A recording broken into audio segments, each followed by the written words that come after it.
Good morrow, my lovely little ghosts, and welcome to the Dark Orchard. I'm Laura, and today we're talking about the Batman.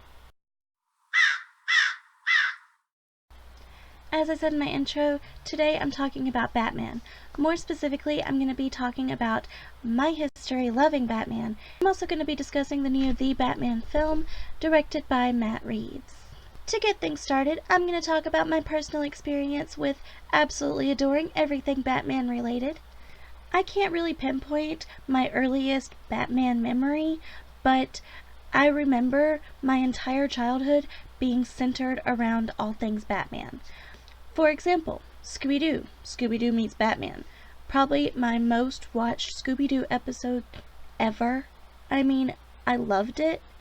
And the fact that Casey Kasem voiced Robin, amazing. I've always loved the voice of Casey Kasem, who, if you don't know, is the voice of Shaggy. In addition to that, I was very much into the Tim Burton films, and then later, the more 90s-esque films with George Clooney and Val Kilmer. Those are absolutely amazing. In addition to the Scooby-Doo episode, I also really loved the old Adam West shows. It was always a thrill to be able to catch the old Adam West Batman shows on television and watch them. I loved them. They were all so cartoony, and I really liked that element of Batman. As far as comic books are concerned, I actually didn't get to read many Batman comics until after Batman the Animated Series came out. And when Batman the Animated Series came out, Warner Brothers came out with these really thin versions of the animated series turned into a comic book form, and I had the full subscription. So I got to read those, and of course I watched Batman the Animated Series when it would come on, but for the most part I didn't get to read many of the comics. Some of my favorite movies as a kid were the 90s versions of Batman. I even had the Tim Burton Batmans on VHS. For those of you that don't know what this is, it's what... Let's backtrack a little. Okay, think Netflix, and except each individual movie used to be on a disc.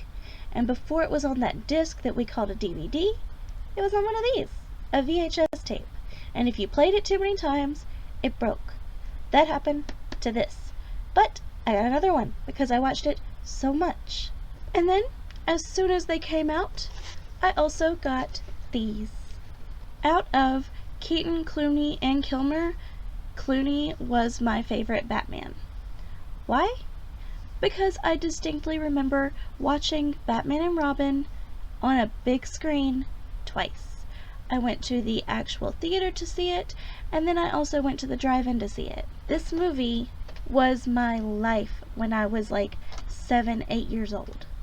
I know a lot of people make fun of the 90s Batman movies. I know a lot of people think they're really cheesy, but for me, they were just really, really awesome. They were everything a 90s kid wanted to see in a movie. It was a lot of lights, a lot of neons, a lot of adventure, a lot of action. And it was like a cheesy comic book come to life.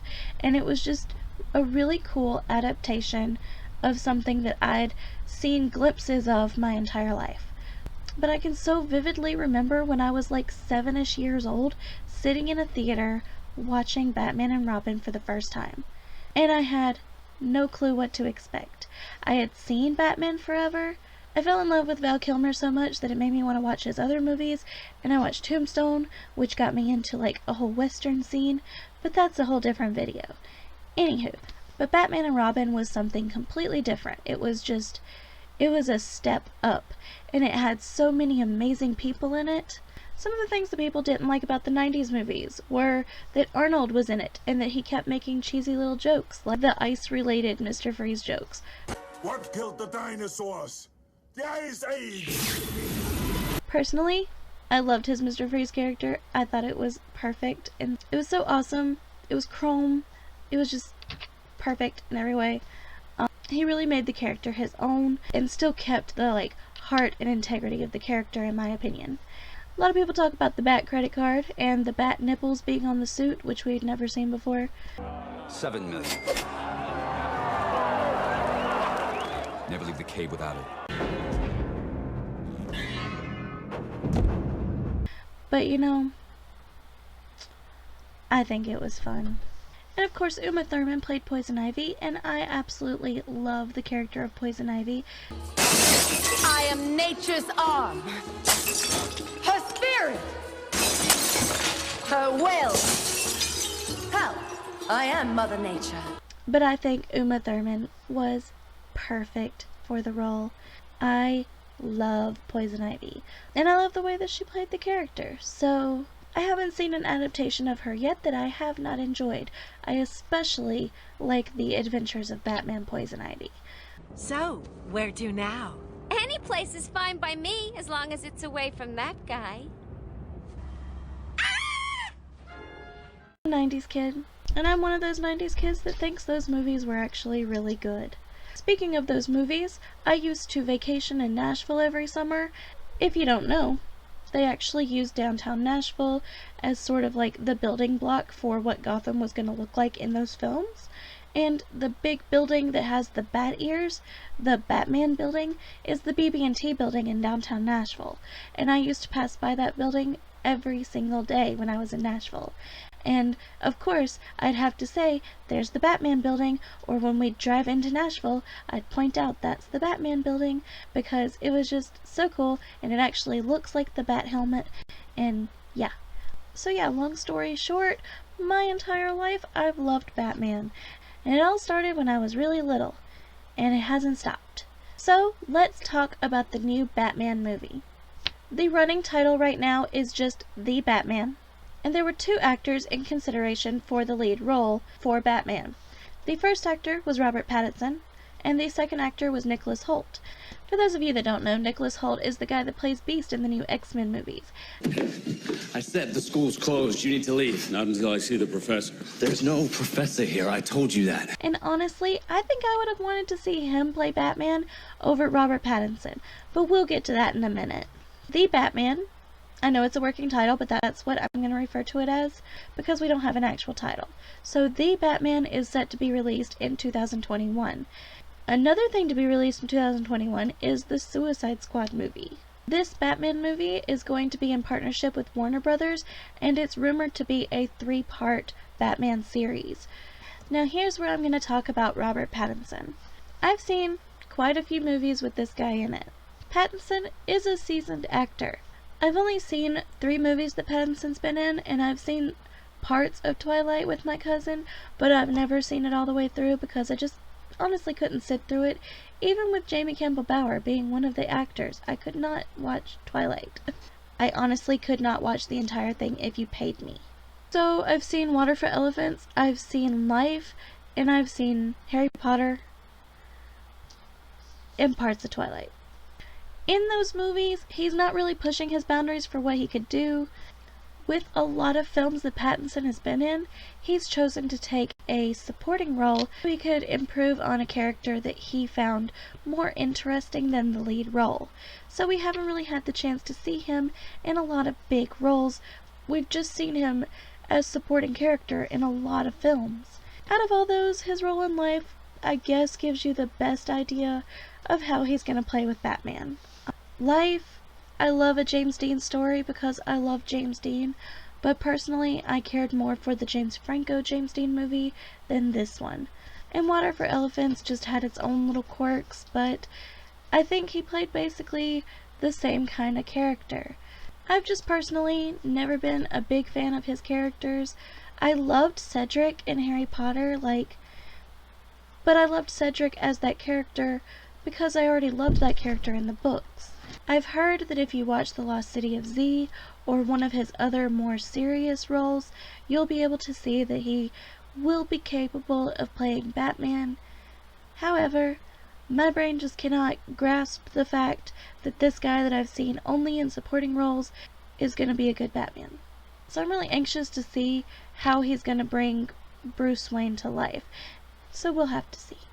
The director, Matt Reeves, has actually said that this Batman is going to be sort of a 30-year-old Batman just starting out with learning how to do detective work, because Batman is supposed to be the world's greatest detective, but we never really get to see that. We more so get to see the Dark Knight fully grown, knowing what he's doing, his whole vigilante work. We don't get to see the detective work that goes into everything. So this is going to be sort of like a Batman Origins, but not quite here's little Bruce and here's what happened to him. It's going to be sort of like the middle ground, and I think that's going to be interesting. And I really do hope that they do that whole theme justice, because it's rumored to be a 3-part movie series. Hopefully we're going to see like the 30-year-old Bruce Wayne, then we're going to see an older Bruce Wayne doing the kind of stuff that we're more used to, and then maybe we'll get to see some more advanced stuff that we haven't seen in live action films before, because there's just so much more to the Batman story than what we've seen so far in live action adaptations. The poster for Pattinson's Batman has actually been released, and I'll pop that in right here. As you can see, it's sort of got a early 1900s, maybe like an Elliot Ness sort of detective vibe to it. I really get like those old Dick Tracy detective movie kind of vibes from it, which is really intriguing. The Joker movie coming out later this year in 2019 actually looks like it has a similar era inspiration. And even though it's said that the two movies are not supposed to have anything to do with each other, you can't help but wonder if they are kind of on the same path, because of just the way that they look. We've seen the whole trailer with the Joaquin Phoenix Joker, and it appears to have sort of a vintage look to it, and then we get this poster with Pattinson that looks very vintage detective. So maybe they're not telling us everything? Maybe I'm stretching? Maybe it's just a coincidence? I don't really know. To me, it's just kind of weird that both of them look like they're from the same decade. The last big screen actor to play Batman has been Ben Affleck in 2016. So by 2021, we're going to be ready for a new Batman. I'm not so sure if we're going to be so desperate we're going to be like, yay, Pattinson, but we might change our minds. We're still waiting on a trailer. It's going to be a long time before we get the trailer because he just has been cast. Like, I know we're all jumping the gun on not wanting him to be Batman, and we need to give him the benefit of the doubt. However, I want to talk about who I would rather see play Batman. There are two people that I have in mind that I would love to see play Batman. The first is Jensen Ackles, who plays Dean on Supernatural.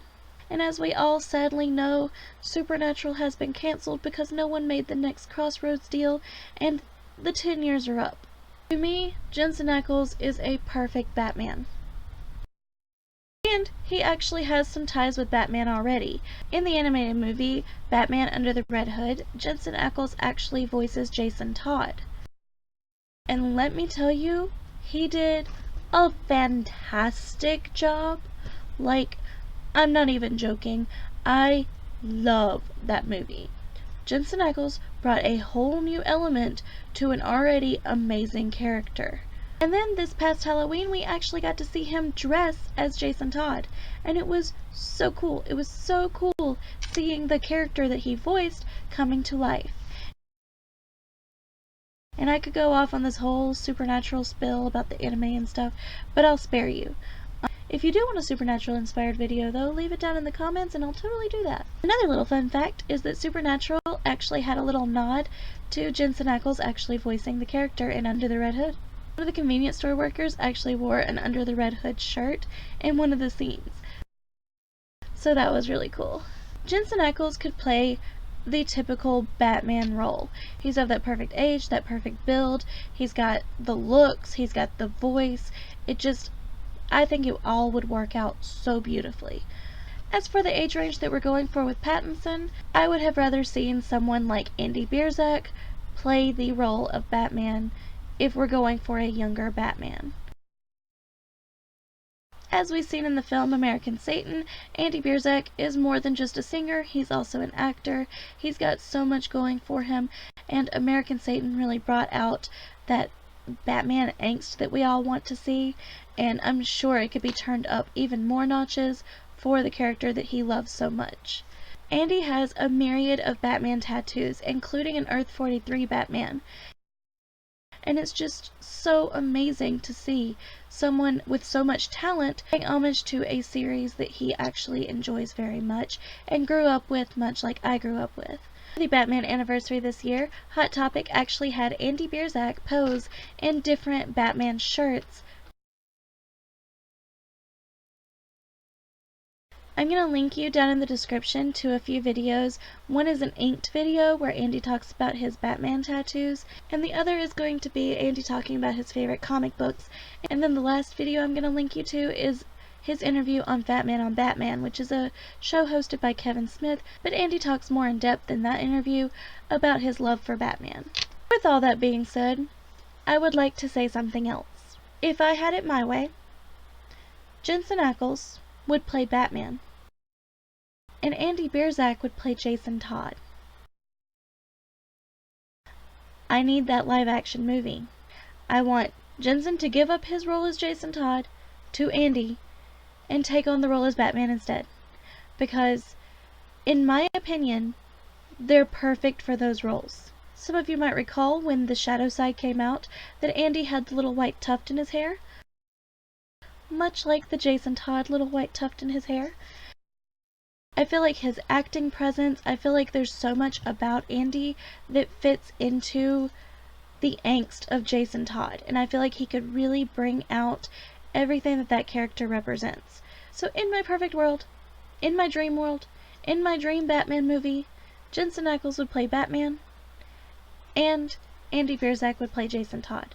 And while I'm dreaming here, why not Jared Padalecki for Nightwing? And Ash Costello for Harley Quinn. Oh, and Chris Motionless just posted a photo the other day. The caption was just Gotham. I'll post it right here. But that photo has such a Joker-esque feel to it. Like the spiral. I know the spiral is like Chris's thing, but it just has like that funhouse feel. And wouldn't it be so amazing for Chris Motionless to play the Joker to Andy's Jason Todd? I think I just created the best Batman cast ever. You're welcome. So I think it's safe to say that I kinda like Batman. One last thing that we need to talk about is soundtracks. The soundtrack to the movie is almost as important as the movie itself, am I right? I think I'm right. Especially a Batman soundtrack. Andy Biersack is no stranger to movie soundtracks.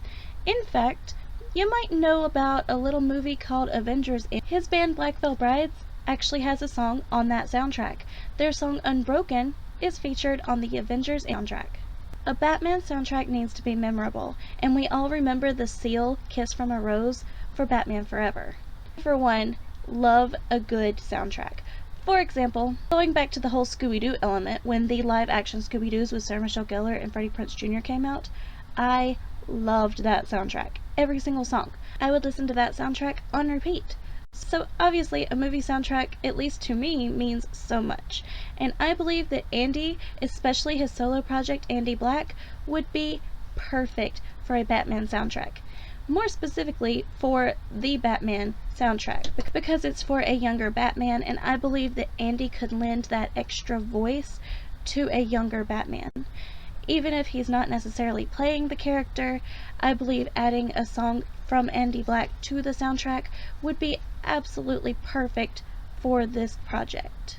I'm sure that Andy Black could come up with something absolutely amazing to focus on a young Bruce Wayne and his detective lifestyle, because as I said earlier, Andy Biersack knows so much about Batman, like he's just chock full of Batman knowledge. Pretty sure if Matt Reeves were to say, hey, let's get that guy for the soundtrack, he wouldn't be disappointed. No one would be disappointed. And if you have any doubts, listen to his solo projects, listen to The Shadow Side, listen to Ghost of Ohio. Really listen to the first song on Ghost of Ohio, Resurrection. I feel like that sort of grasps at a young Batman feel. Like, I love the low tone that he starts out with. So if you actually have doubts about what I'm saying, maybe that will change your mind. But in conclusion, I think that Andy Black should be on the new Batman soundtrack. That's all I gotta say. That's all I came on here to say. All that build up just to tell you my dream Batman cast. I want to know down in the comments what your dream Batman cast is. So please, please, please comment below. Tell me who your dream Batman is, who you'd like to play supporting characters, what kind of Batman movie are you looking for, because honestly, we all have different tastes. We all like our different kinds of Batmans. Some people like the darker, like Dark Knight Batmans. Some people like the fun, playful 90s Batmans. Some people like the Ben Affleck Batman. Like, I want to know what you like. What's your favorite Batman movie? Talk Batman with me in the comments. I'll be sure to reply. And of course, this video was my opinion, not at all facts. Just a fan talking about fan things. So that was me talking about Batman. Thank you so much for watching. I hope you enjoyed this video, and I hope you come around again soon. Say bye. Bye.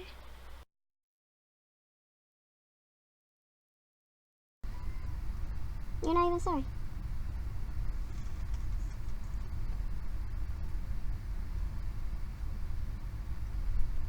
Okay. On under the red, and then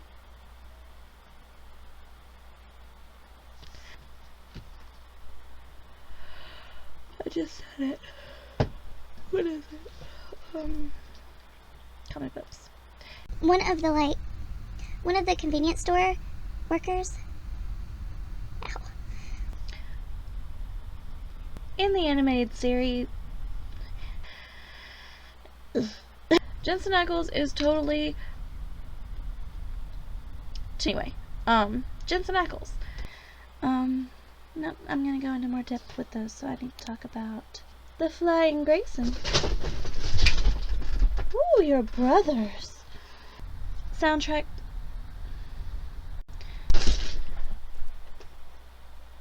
And he also. Why can't I say that right? Why? Why can't I? We'll come back. I still very often show off my Batman pride. For example, my old phone case was actually Batman. And the first time I ever met Andy, I was taking pictures on this phone case.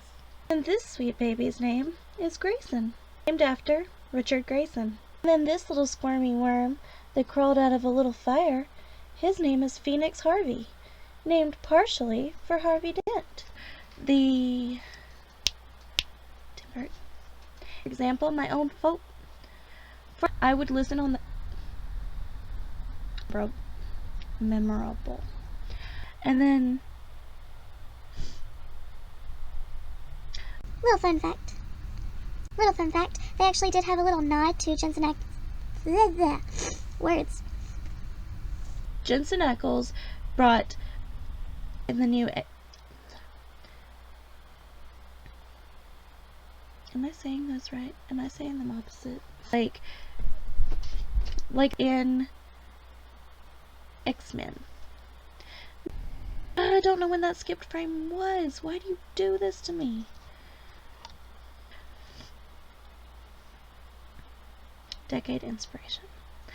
There was one though. What was it called? Yeah.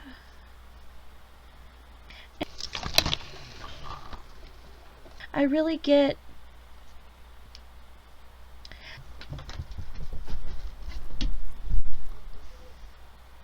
but anyway, I was very much into the where are you going? Songs are what people because it's soundtrack music because